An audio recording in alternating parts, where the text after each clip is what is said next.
Hi, welcome to my next video. This time I want to show you something a bit different as usual. I have been painting a lot with color inks. For a project I still cannot show you, but I have been using these a lot.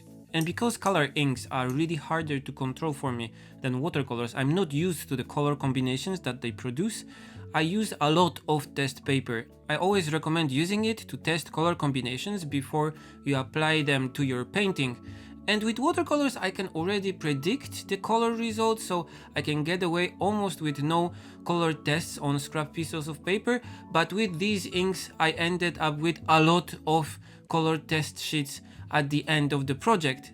And they were too pretty, too colorful to just throw them out, so I wanted to make something interesting with them. So in the evening when I had some free time and I wanted to just do something creative but relax at the same time, I did some random characters with just my pencil.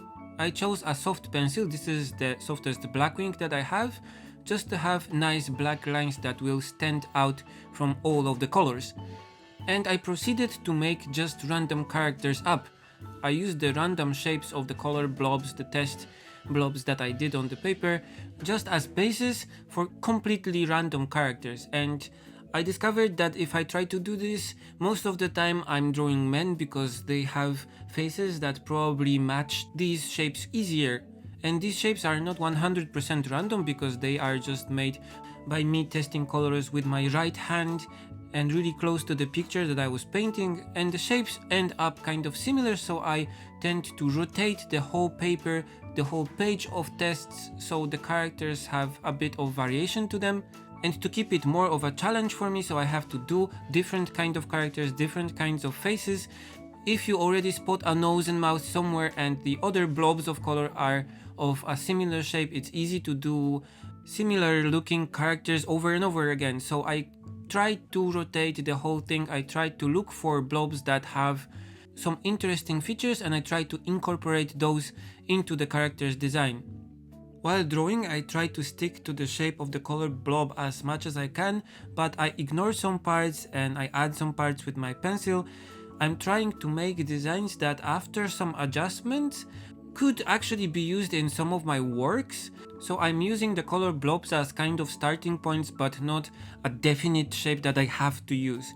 And this gives me a bit of freedom that makes the characters better, I think. And also makes the process a bit more relaxing because I don't have to stick to the pattern.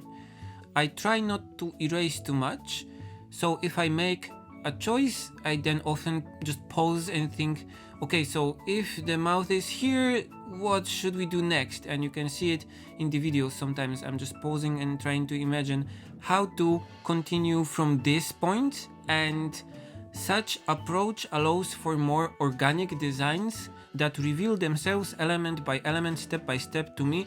I'm not seeing the final design, I'm not aiming for anything in particular, so this allows me to do designs that I would never draw when aiming for a certain character that is needed, for example, for my story. And because of this, I can sometimes produce crazy designs like this last one that I would never do otherwise. And maybe I'm not going to use it as it is, but I can already see myself using some of the features of the characters that I produced here in the designs that I will do, especially for my upcoming works. Stuff like interesting hair shapes and face shapes and facial features like noses and mouths that are really interesting and fun. In the end, I have already a sketchbook worth of these sheets, and probably 90% of these designs were just really fun to make, but I'll not use them anywhere. But the rest is actually a nice development in style, I think, and a shake-up that allowed me to do some random things that I would not normally draw, and this is a good thing. I chose some of the ones that I liked the best from this experiment here, and I'm sure you'll see some of their DNA in my future works. I recommend doing something like this with your color sheets too. It doesn't have to be characters, it can be anything that you would like to practice while having a bit of fun. Okay, that's it for this video. I hope you liked it. As always, feel free to comment, share and subscribe, and you can also support me on Patreon. It's your support there that allows me to do my works and these videos. See you in the next one. Bye!